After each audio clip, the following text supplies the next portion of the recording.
دوسرا مغالطہ، عبادت اور تعظیم میں فرق ختم کر دیا گیا۔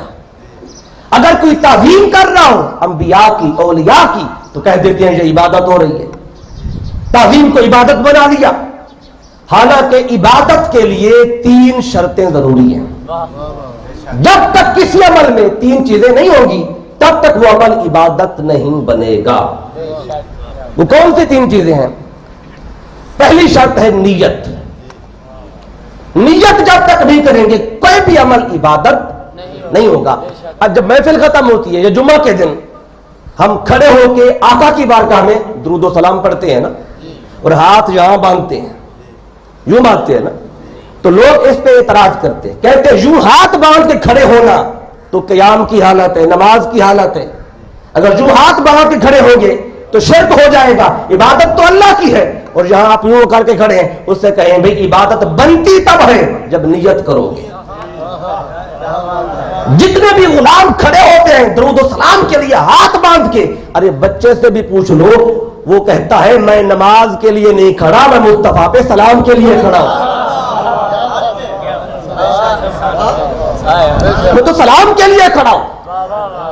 تو جب تک نیت نہیں کریں گے میں عبادت کر رہا ہوں تب تک وہ عمل عبادت نہیں بنے گا۔ دوسری شرط عبادت کی کیا ہے؟ کہ وہ عمل جو کر رہے ہیں اس میں عاجزی اور انکساری کی انتہا ہو، تذلل کی انتہا ہو، تب عبادت بنے گا۔ تیسری شرط وہ عمل خالصتاً اللہ کے لیے ہو، کسی اور کے لیے نہ ہو، تب وہ عبادت ہوگا۔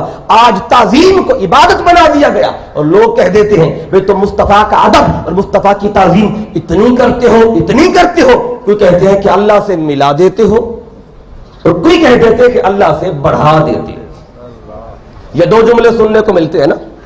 کوئی کہہ دیتا ہے کہ اللہ کی عبادت اور مصطفیٰ کا ادب و تعظیم اتنا کرتے ہو کہ اللہ سے ملا دیتے ہو مصطفیٰ کے ادب و تعظیم کو، یا پھر اللہ سے بڑا۔ یہ 2 جملے ہیں، اب ان پہ بھی ذرا غور طلب بات ہے۔ جو بندہ ایسی بات کرے وہ بھی دین سے خارج ہو جاتا ہے۔ جو یہ کہے کہ اللہ کے ملا دیا یا اللہ سے بڑھا دیا، یہ کہنے والا مجرم بنتا ہے۔ آپ کہیں وہ کیسے؟ ہم جملوں پہ غور نہیں کرتے، اور اس پہ ذرا غور کرنے کی بات ہے۔ جو بندہ یہ کہتا ہے کہ تم مصطفیٰ کے ادب و تعظیم کو اللہ سے ملا دیتے ہو یا اللہ سے بڑھا دیتے ہو، تو اس کیوں کہتا ہے یہ؟ ان کے نزدیک انہیں پتہ چل جاتا ہے نا کہ خدا کا ادب یہاں تک تھا، انہیں پتہ چل جاتا ہے نا اپنے علم کی بنیاد پہ خدا کی تعظیم یہاں تک تھی، چونکہ انہوں نے اللہ کی تعظیم و ادب کی باؤنڈری بنائی ہوئی ہے، لائن کھینچی ہوئی ہے۔ انہیں پتہ چل جاتا ہے جب مصطفیٰ کا ادب و تعظیم کیا جائے وہ جان لیتے ہیں یہاں تک خدا کا ادب تھا، اب اس سے آگے بڑھے تو اللہ سے بڑھ گئے۔ ان سے پوچھا جائے بھی اللہ کے ادب اور تعظیم کی کوئی حد ہے؟ اللہ کی تعظیم کی کوئی باؤنڈری ہے، کوئی لائن ہے؟ جب اللہ خالق ہے اور خالق لامحدود ہے، اس کی صفات بھی لامحدود، ذات بھی لامحدود، جب اللہ کے ادب کو آپ نے ایک باؤنڈری میں بند کیا تبھی تو تمہیں پتہ چل گیا نا کہ مصطفیٰ کا ادب آگے جا رہا ہے، خدا کا ادب پیچھے رہ گیا۔ ارے تم نے خدا کی ذات کو، صفات کو محدود کر دیا۔ جو خدا کی ذات و صفات کو محدود کر دے وہ دین سے خارج ہے۔ تو جو یہ کہے کہ نبی کے ادب کو خدا کے ادب سے بڑھاتے ہو یا ملاتے ہو، یہ جملہ ہی غلط ہے، کفر پہ مبنی ہے۔ ارے جب خدا کے ادب اور تعظیم کی حد ہی کوئی نہیں تو پھر مصطفیٰ کا ادب جتنا بھی کریں رب سے تو بڑھ ہی نہیں سکتا۔ بڑھے گا تو تب نہ جب خدا کے ادب کی کوئی حد ہو، خدا کے ادب و تعظیم کی کوئی باؤنڈری ہو۔ جب باؤنڈری ہے ہی نہیں خدا کے ادب و تعظیم کی تو مصطفیٰ کا ادب جتنا کرو، جب حد ہی آگے کوئی نہیں تو پھر بڑھ کیسے سکتا ہے یا مل کیسے سکتا ہے خدا کے ادب سے؟ اس لیے جملہ ہی غلط ہے، یہ غلط فہمی ہے، علمی مغالطہ ہے جو کہہ دیا جاتا ہے نبی کے ادب کو خدا کے ادب سے ملا دیتے ہو یا بڑھا دیتے ہو۔ حقیقت میں انہیں قرآن پہ کبھی غور ہی نہیں کیا۔ اب آئیے قرآن کی طرف بڑھتے ہیں، بات آپ سمجھ گئے، اب ادب و تعظیم کو قرآن سے دیکھتے ہیں۔ اللہ نے میرے آقا کی تعظیم، بلکہ میں تعظیم کا لفظ بولوں تو یہ بھی ٹھیک نہیں، کیونکہ قرآن لفظ تعظیم بیان نہیں کرتا، لفظ تعزیر بیان کرتا ہے۔ اب دو آیتیں کوٹ کرتا ہوں. سورہ آراف اس کی آیت کا نمبر 157 ہے، پارہ نمبر 9. اللہ تعالیٰ نے یہاں ارشاد فرمایا فَالَّذِينَ آمَنُوا بِهِ وَعَزَّرُوهُ وَنَصَرُوهُ. آیت نمبر 157 ہے سورہ آراف پارہ نمبر 9. فرمایا وہ لوگ جو اس نبی پہ ایمان لائے، وَعَزَّرُوهُ، اور اس نبی کی حد تحد درجہ تعظیم کی. لفظ تعظیم بولا ہے کیونکہ لفظ اور حد درجہ کا لفظ ہاتھ لگایا ہے. اب بات کہ تعزیر، عزرا یعزر تعزیرا، یہ اہل علم جو قانون پڑھتے ہیں ان سے پوچھئے گا تعزیر کب ہوتی ہے. تعزیر حرکت میں ہی تب آتی ہے جب حد ٹوٹتی ہے. جب حد ٹوٹے تو تعزیر ہے، اگر کوئی ادب حد کے اندر ہو تو تعظیم ہے. اللہ نے قرآن میں تعظیم کا لفظ بولا ہی نہیں ہے، اللہ نے تو تعظیم کا لفظ بولا ہے. ایک اور مقام بھی قرآن مجید کا نوٹ کر لیں، سورہ فتح آیت نمبر 9. اللہ نے فرمایا انا ارسلناک شاہدا ومبشرا ونذیرا. آگے پہلے تؤمنوا باللہ ورسولہ وتعزروہ وتوقروہ. وہاں بھی تعظیم فرمایا، تعظیم نہیں فرمایا. اب ایسا کیوں فرمایا اللہ نے؟ اب اللہ جانتا ہے کہ ادب اور تعظیم تو ماں باپ کا بھی کرنا ہے، ادب و تعظیم تو استاد کا بھی کرنا ہے، ادب و تعظیم تو علماء کا بھی ہے، ادب و تعظیم تو مشائخ کا بھی ہے، ادب و تعظیم تو ہر بڑے کا کرنا ہے. اس نے فرمایا جب ماں باپ کا ادب کرو حد کے اندر کرو، استاد کا ادب کرو حد کے اندر رہ کے کرو، مشائخ کا ادب کرو حد کے اندر رہ کے کرو، ہر بڑے کا ادب کرو ایک حد کے اندر رہ کے کرو. لیکن جب میرے مصطفیٰ کے ادب کی بات آئے، مصطفیٰ کی تعظیم، مصطفیٰ کی توقیر آئے تو پھر ساری حدیں توڑ دو، مصطفیٰ کے ادب کے لیے ہر حد سے بڑھ جاؤ.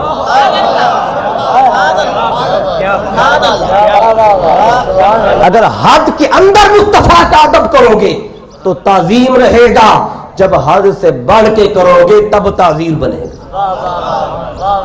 اس میں نے ایک اشارہ دینا ہے کہ جب صحابہ کرام نے یہ آیات سنی، اللہ نے فرمایا نا مصطفیٰ کی تعظیم حد درجہ، حد سے بڑھ کے کرو، تعظیر کا لفظ آیا تو صحابہ سے بڑھ کے قرآن کون جانتا ہے؟ میں یوں کہتا ہوں کہ اللہ نے مصطفیٰ کا ادب بتانے کی حد کر دی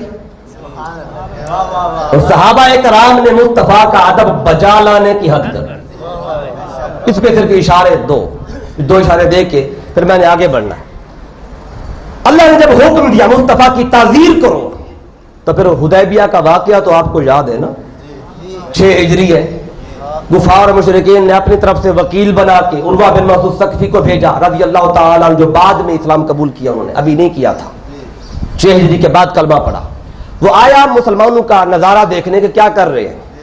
وہ آ کے دیکھتا رہا کہ جب آقا صلی اللہ علیہ وسلم لعاب دہن میرے آقا باہر نکالتے، تھوک مبارک، حدیث پاک میں میرے آقا کا تھوک مبارک جب منہ سے خارج ہوتا وہ زمین پہ نہیں گرتا تھا، صحابہ کے ہاتھوں پہ جاتا تھا. اور ہاتھوں پہ لے کے وہ کیا کرتے تھے؟ کیا دور جا کے کہیں پھینک آتے تھے؟ نہیں، وہ دور جا کے پھینکتے نہیں ہیں، وہ اپنے جسم پہ ملتے ہیں.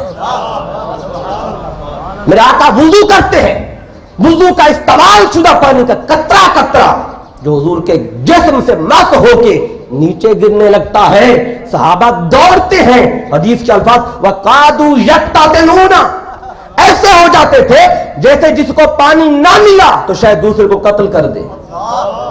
ایسے دوڑتے تھے مصطفیٰ کے استعمال شدہ پانی کی طرف. تو وضو کے پانی کا قطرہ نیچے نہیں گرنے دیتے. میرے آقا ناک مبارک صاف فرماتے، نیچے نہیں گرنے دیتے کچھ بھی. مجھے بتائیں یہ ادب حد کے اندر ہے یا حد سے بڑھ کے ہے؟ بھی ایسا ادب پوری کائنات میں کسی نبی کا ہوا، کسی ولی کا ہوا؟ کیونکہ اللہ نے کسی اور کے لیے وہ تو اذروہ فرمایا ہی نہیں، پھر مصطفیٰ کے لیے فرمایا. اب ایک اور بات، حالات نماز صدیق اکبر رضی اللہ تعالیٰ عنہ نماز پڑھا رہے ہیں، صحیح بخاری کی حدیث پاک. دوران نماز آقا صلی اللہ علیہ وسلم تشریف لائے. باہر چونکہ میرے آقا گئے تھے صلح کرانے، قبیلے کے صلح کرانے، حضور تشریف لائے کے واقعہ آپ کو پہلے بھی کافی دفعہ سنا ہے، میں اشارہ دے کے آگے بڑھوں گا. میرے آقا نماز کے دوران تشریف لائے، وَنَحْنُ فِي الصَّلَاةِ، صحابہ کہتے ہیں ہم نماز کے اندر کھڑے تھے، اتنے میں آقا آ گئے. اچھا وہ صفیں بنی ہوئی ہیں، پچھلی صف والوں کو پتہ کیسے چلا ہوگا کہ حضور آ گئے؟ 10 صفیں 5 صفیں لگی ہوئی، امام کا رخ آگے ہے قبلے کی طرف. ہماری طرح کی مسجد تو نہیں، مسجد نبوی ہے کہ 2 صفیں ہو تیسری ہو ہی نہ. عصر کی نماز ہے، کتنی صفیں بنتی ہیں؟ 1 صف یا 2. تو وہ صحابہ تھے، یا مسجد میں ملتے تھے یا گھر میں ملتے تھے، 2 ہی تو ان کے مقام تھے. تو مسجد نبوی بڑی ہوتی تھی صحابہ سے، کوئی 1 صف نہیں ہوتی تھی، کئی صفیں ہوتی تھی. پچھلی صف والے آقا نے مسجد میں قدم رکھا، انہیں پتہ کیسے چلا حضور آ گئے؟ اب حدیث پاک بتاتی ہے، حدیث پاک میں کہ میرے آقا جدھر سے گزرتے اور صحابی حضور کو ڈھونڈنا چاہتا، اسے کسی سے پوچھنے کی ضرورت نہیں ہوتی تھی، وہ راستے صاف بتاتے تھے کہ حضور گزرے.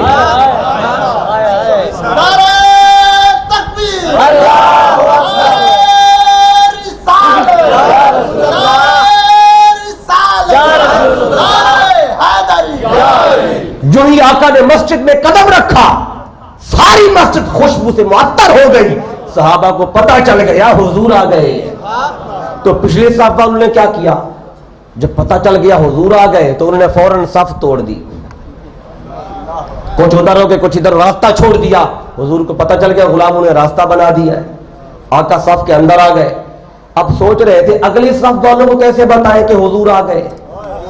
خوشبو تو ان کو بھی آ رہی تھی میرے آقا کے جسم اطہر کی، لیکن پچھلے صف والوں نے ایک اور کام کیا. ہاتھ پہ ہاتھ تو باندھے ہوئے تھے، تو ایسے ہاتھ پہ ہاتھ مارنا شروع کر دیا. اب اگر لائن میں 50 بندے کھڑے ہیں، 50 لوگ یوں کریں تو کتنی آواز پیدا ہوگی؟ تو جب آواز پیدا ہوگی، اگلے صف والوں کو شک تو پہلے ہو گیا تھا خوشبو کے آنے سے، پھر پک ہو گیا کہ اب حضور آ گئے. اور یہ پہلی تو نماز تھی جو مصطفیٰ کے بغیر پڑھ رہے تھے، دھیان تو سارا حضور کی طرف تھا نا. یہ پہلی نماز تھی ان کی زندگی میں جو حضور کے بغیر پڑھ رہے تھے، دھیان تو سارا مصطفیٰ کی طرف تھا کہ حضور باہر ہے، آج موجود نہیں ہے. تو جو ہی تصفیق تالی کی آواز آئی، پہلے شک تھا اب پک ہو گیا. اگلی صف والوں نے بھی راستہ چھوڑ دیا، حضور آگے بڑھ گئے. اب 2 صفیں پچھلی تصفیق تالیاں بجا رہی ہے، مسجد گونج رہی ہے. اگلی صف والوں کو پتہ چل گیا یہ کیا ہو گیا، ایک ہی تو بات ہے، کیا ہوا؟ آج حضور آ گئے. ان نے راستہ چھوڑ دیا، اگلی صف والوں نے راستہ چھوڑا. راستہ چھوڑتے گئے، تالیاں بجاتے گئے.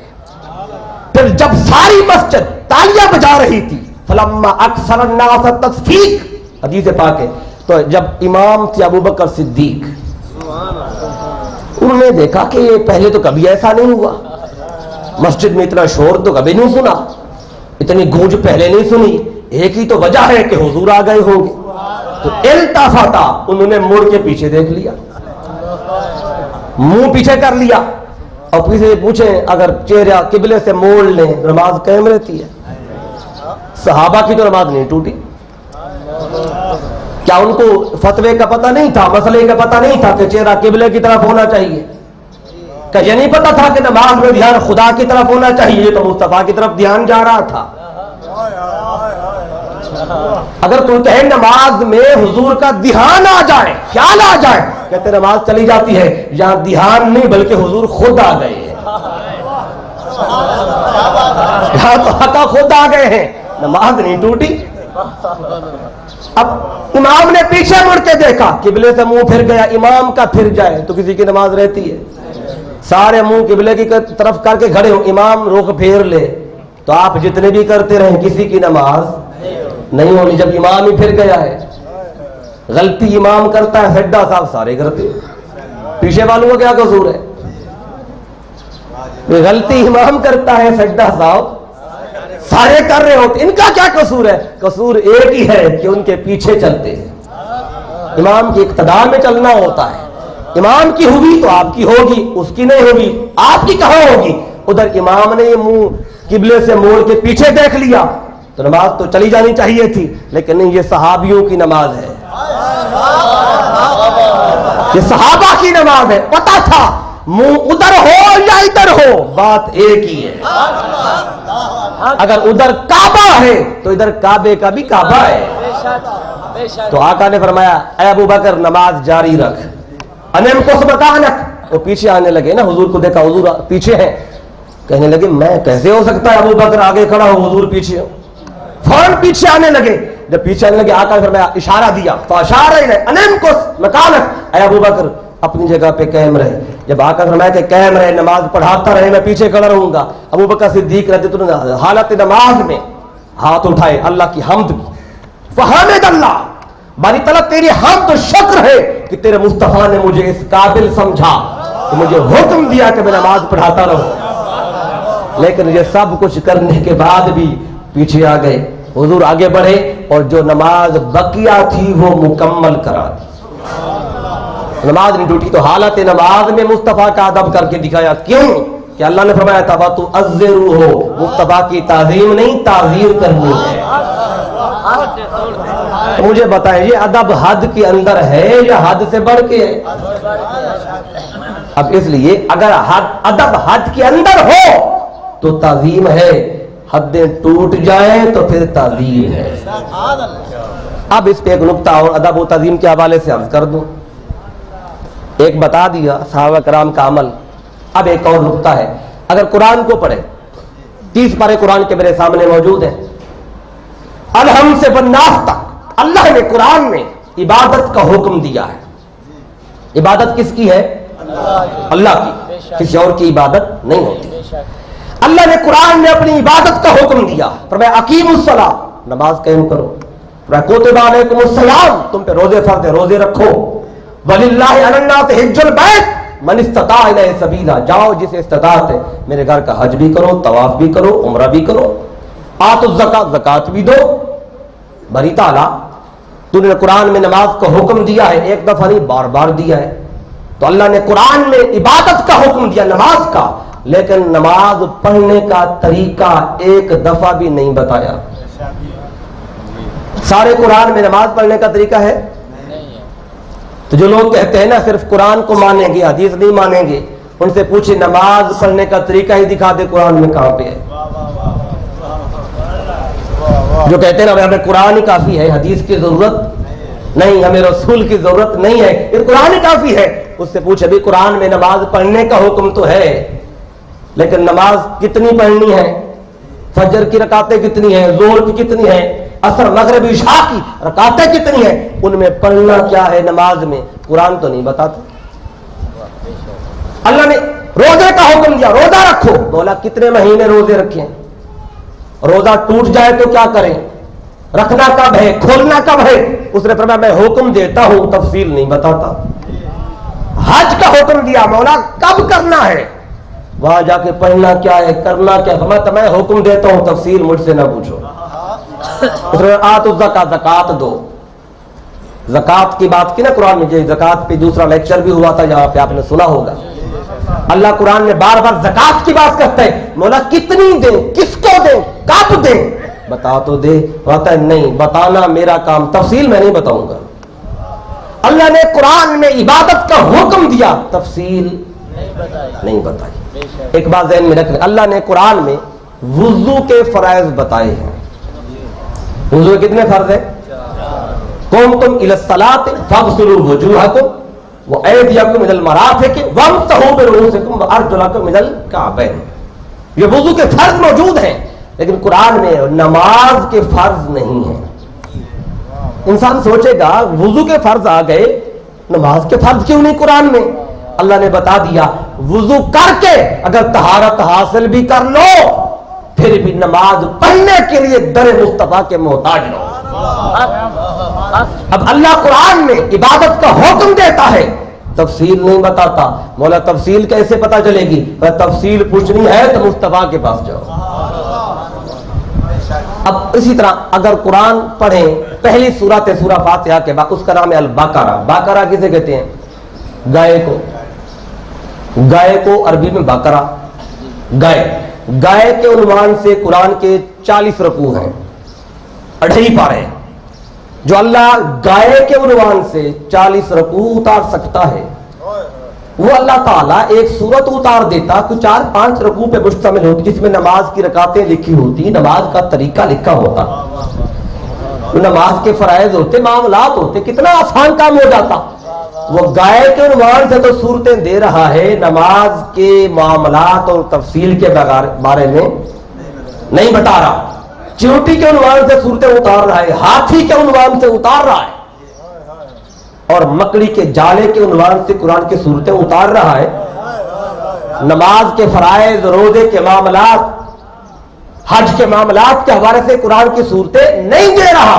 مولا کیوں؟ فرماتا ہے میں تفصیل نہیں بتاؤں گا، حکم دوں گا عبادت کا۔ اور دوسرا رخ دیکھیں، اللہ عبادت کی تفصیل نہیں بتاتا، لیکن جب قرآن میں مصطفیٰ کے ادب و تعظیم کی بات آتی ہے تو اللہ مصطفیٰ کے ادب کی ایک ایک شک کو تفصیل سے بتاتا ہے۔ اپنی عبادت کی تفصیل اللہ نہیں بتاتا، مصطفیٰ کی تعظیم کی تفصیل بتاتے۔ اشارہ دے دیتا ہوں کتنی تفصیل بتائی، اشاروں سے بات چلاؤں گا چونکہ وقت کم ہے۔ اب دیکھیں اللہ کے گھر میں ہم بیٹھے ہیں، یہ کس کا گھر ہے؟ مسجد۔ اللہ کے گھر کیسے آنا ہے اللہ قرآن میں نہیں بتاتا۔ اللہ کے گھر جانا ہو تو اللہ اپنے گھر جانے کا طریقہ قرآن میں نہیں بتاتا، لیکن جب مصطفیٰ کے گھر جانے لگے تو اللہ نے روک لیا۔ مصطفیٰ کے گھر جانے لگے تو اللہ نے روکا، خبردار مصطفیٰ کے گھر جانے سے پہلے طریقہ مجھ سے پوچھ کے جاؤ۔ اب اللہ نے قرآن میں اپنے گھر مسجد میں جانے کا طریقہ نہیں بتایا، لیکن مصطفیٰ کے گھر جانے کا اللہ نے طریقہ بتایا۔ سورہ احزاب کی آیت نمبر 53 ہے، پڑھیے گا۔ اللہ فرماتا ہے یا ایھا الذین آمنوا لا تدخلوا بیوت النبی الا ان یؤذن لکم، میں اس وقت تک مصطفیٰ کے گھر داخل مت ہونا جب تک میرا محبوب تمہیں اجازت نہیں دیتا۔ تو اللہ قرآن میں مصطفیٰ کے گھر جانے کا طریقہ تو بتا رہا ہے، اپنے گھر مسجد میں جانے کا طریقہ۔ انسان سوچے گا اللہ کا گھر بڑا ہے، وہاں جانے کا طریقہ ہونا چاہیے تھا، خدا تو مصطفیٰ کے گھر جانے کا طریقہ بتا رہا ہے، ایسا کیوں ہے؟ اس نے فرمایا اگر مصطفیٰ کے گھر جانا ہو تو طریقہ خدا سے پوچھو۔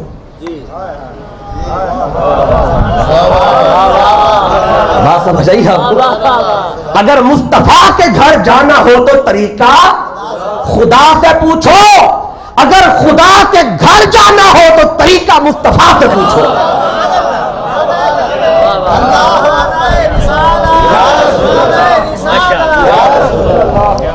اللہ نے یہ بانٹا ہوا ہے، میرے گھر جانا ہو تو طریقہ مصطفیٰ سے پوچھو، مصطفیٰ کے گھر جانا ہو تو طریقہ خدا سے پوچھو۔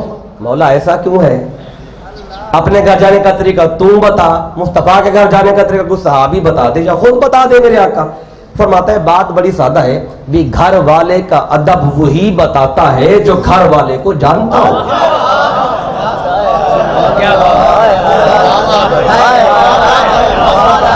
گھر والے کا ادب وہ بتائے گا جو اندر والے جو رہتا ہے اس کو جانتا ہو۔ میں گڑھ موڑ میں آؤں پہلی دفعہ تو جس گھر میں کون رہتا ہے اس کا مقام کیا ہے مجھے کیا پتا، وہی جانے گا جو جاننے والا ہے اس کا۔ تو خدا کے گھر جانے لگے، مصطفیٰ نے روک لیا، کیونکہ خدا کی معرفت صرف مصطفیٰ کو ہے۔ اور مصطفیٰ کے گھر جانے لگے، طریقہ کسی صحابی نے نہیں بتایا۔ احادیث کا مطالعہ کریں، قرآن پڑھیں، مصطفیٰ کے آداب صحابہ نے نہیں بتائے، مصطفیٰ کے آداب خدا نے بتائے۔ کیوں؟ کہ مصطفیٰ کی معرفت صرف خدا کو ہے اور خدا کی معرفت صرف مصطفیٰ کو ہے۔ اس نے یہ بانٹا ہوا ہے، اے حبیب میرے بارے میں تو بتاتا جا، تیرے بارے میں بتاتا جا۔ اب یہ ہے ادب اور تعظیم اور عبادت کا فلسفہ۔ جب اس کو سمجھ گئے اب ہم تیسرے مغالطے کی طرف بڑھتے ہیں۔